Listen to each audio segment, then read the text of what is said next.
Hello बच्चों, class 8 में अब आपके सामने चैप्टर फर्स्ट सुभाषितानी बताने जा रही हूँ। सुभाषितानी शब्द सु प्लस भाषित इन दो शब्दों से मिलकर बना है। सु का अर्थ है सुंदर और मधुर, भाषित का अर्थ है वचन। इस तरह सुभाषित का अर्थ हुआ सुंदर या मधुर वचन। इस पाठ में सूक्ति मंजरी, ये किताबों के नाम है बेटा। सूक्ति मंजरी, नीति शतकम, मनुस्मृति, शिशुपाल वधम, पंचतंत्रम, रोचक और विचार परक श्लोकों को संग्रहित किया गया है। मतलब इन किताबों में जो रोचक प्रसंग हैं, जो सुभाषित में हमारे उन रोचक प्रसंगों को निकाल के इस सुभाषित में आपको बतलाए जा रहे हैं। गुणा गुणगेषु गुणा भवन्ति ते निर्गुणं प्राप्य भवन्ति हि दोषाः सुस्वादाः तु तोयाः प्रवन्ति नद्याः समुद्र आसद्य भवन्त्य पेयाः। अर्थात गुण जब तक गुणी व्यक्ति के पास ही रहते हैं तब तक ही वे गुण होते हैं, परंतु जब वह गुण किसी गुणहीन मतलब निर्गुण, जिसके पास गुणों की कोई समझ नहीं है, उस व्यक्ति के पास जाते हैं तब वह दोष बन जाते हैं। जैसे आप जानते हो कि नदियों का जल मीठा होता है, उसको गंगा जल के रूप में हर क्षेत्र में हम पीते हैं, खाते हैं, सब कुछ बनाते हैं उससे। जैसे स्वादिष्ट जल वाली नदियाँ बहती हुई समुद्र से मिलती हैं तो अपेय मतलब ना पीने योग्य हो जाती हैं। जैसा कि आप जानते हैं कि नदियों का जल पीने योग्य होता है और समुद्र का पानी खारा होता है, उसको पीने में वो मज़ा नहीं आता जो स्वादिष्ट जल की नदी के पानी से आता है। इसी की उपमा उन्होंने गुणी और निर्गुण व्यक्ति से दी गई। दूसरी सुभाषितानी आपके सामने है। साहित्य संगीत कला विहीना साक्षात् पशु पुच्छ विषाणहीनः तृणं न खादानपि जीवमाना तद्भाग्य देहं परम पशु नाम। अर्थात साहित्य संगीत कला विहीन रहित व्यक्ति साक्षात ऐसे पशु के समान है जिसके ना सींग है और ना पूंछ है। ऐसे पशु के समान है। पुच्छ माने पूंछ, विषाण माने सींग, हीन मतलब रहित है। तृणम न खादानपि जीव माना, वह घास न खा कर भी जीवित है। तृणम माने घास, खादान अपि माने भी, ना मतलब नहीं, खाद्य मतलब खाकर, वह घास ना खाकर भी जीवित है।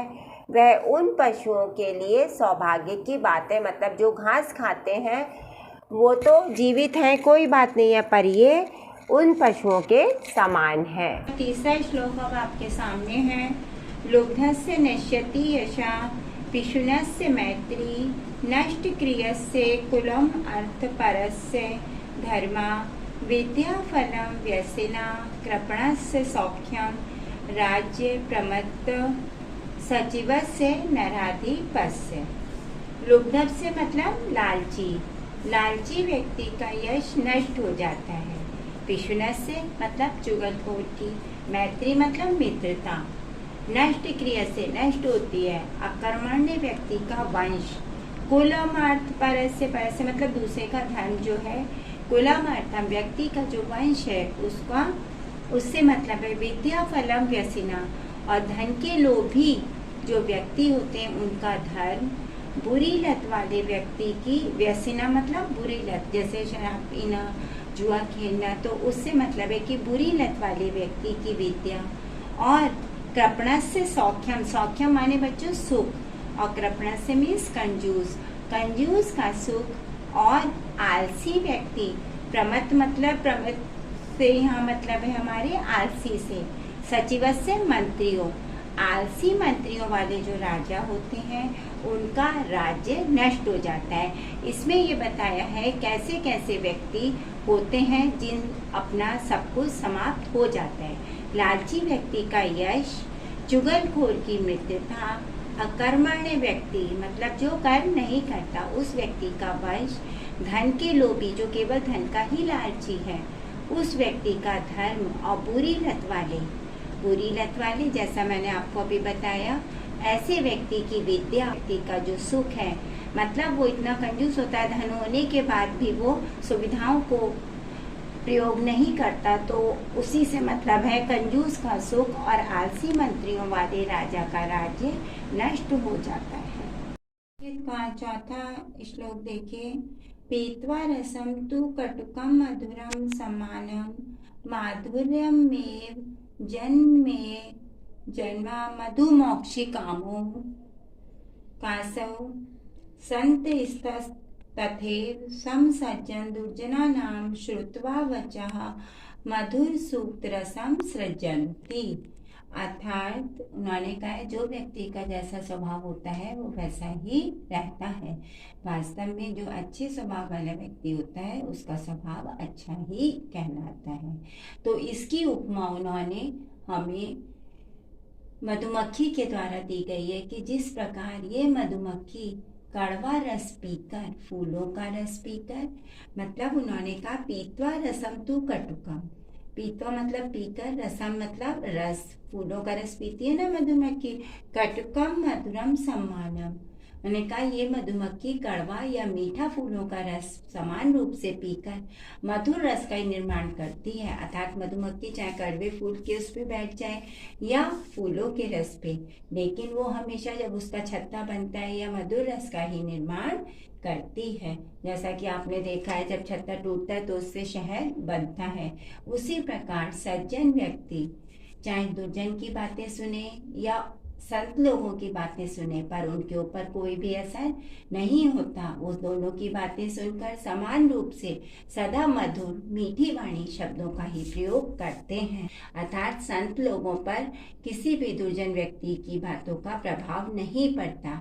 ठीक उसी प्रकार जैसे कि मधुमक्खी चाहे कड़वे रस पे बैठे फूलों के या मीठे पे, लेकिन वो निर्माण मीठे रस का ही करती है। अर्थात वास्तव में जो व्यक्ति अच्छे स्वभाव वाला होता है वह अच्छा ही कहलाता है। विहाय पौरुषमियो हि दैवमेवा अवलंबते प्रसाद सिंहवत तस्य मूर्घिन तिष्ठन्ति वायसः। अर्थात जो व्यक्ति अपने पौरुष माने परिश्रम को विहाय मतलब छोड़कर, भाग्य दैव्य अवलंबते, लंबते मतलब सहारा लेता है, दैव्य में मतलब भाग्य का सहारा लेता है, उस व्यक्ति की स्थिति उसी प्रकार प्रसाद मतलब महल, जिस प्रकार महलों में बने हुए उस शेर की तरह होती है जिसके सिर पर कौए बैठते हैं। अर्थात उस व्यक्ति का कोई भी अस्तित्व नहीं होता है। विहाय मतलब छोड़कर, पौरुषम मीन्स परिश्रम, दैव्य अवलंबते मतलब भाग्य का सहारा लेता है, अपना परिश्रम नहीं करता और भाग्य का सहारा लेकर बैठा रहता है, तो उस व्यक्ति की स्थिति महलों में बने हुए उस शेर की तरह हो जाती है जिसके सिर पर कौए बैठते हैं। अर्थात उस व्यक्ति का अपना कोई अस्तित्व नहीं होता। आगे का देखिए छठा सुभाषित है आपके सामने। पुष्पम पत्र फल छाया मूल वल्कल दारु भी धन्या महिरुहा येषां विमुखम यान्ति नार्थिनः। अर्थात पुष्पम माने फूल, पत्रम माने पत्ते, फलम माने फल, छाया जैसे कि आप जानते हैं प्रति, मूल वल्कम और वल्कल छाया, लकड़ी से युक्त, दारू भी मतलब लकड़ी से युक्त, लकड़ी से युक्त पेड़ धन्य है जिसके कारण याचक कौन होता है बच्चों? मांगने वाले को कभी भी निराश नहीं होते, मतलब वो उसको हमेशा देते हैं। फूल, पत्ते, फल, छाया, वल्कल छाया, लकड़ी से युक्त वो पेड़ धन्य है जिसके कारण जो अपने मांगने वाले को कभी भी निराश नहीं होते।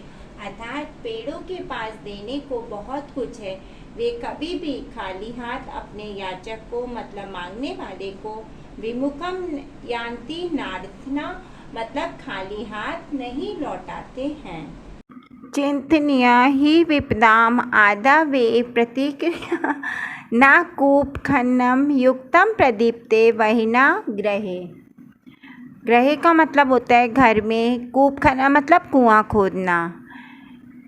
इसका अर्थ है विपत्ति के पहले ही उसका समाधान ढूंढ लेना चाहिए। जैसे उन्होंने कहा, चिंतनीया ही विपदाम आदावे प्रतिक्रिया, मतलब जब परेशानी आ रही है तो उससे पहले ही उसका समाधान सोच लेना चाहिए, क्योंकि विपत्ति आने के बाद उसका समाधान ढूंढना गलत है। जैसे घर में आग लग जाए और फिर आप कुआं खोदो तो उससे कोई फ़ायदा नहीं। अगर ऐसा हो सकता है, मतलब कि ऐसा भी हो सकता है, तो उससे पहले यदि व्यक्ति सावधान हो जाए, उसी का इसमें अर्थ बताया है।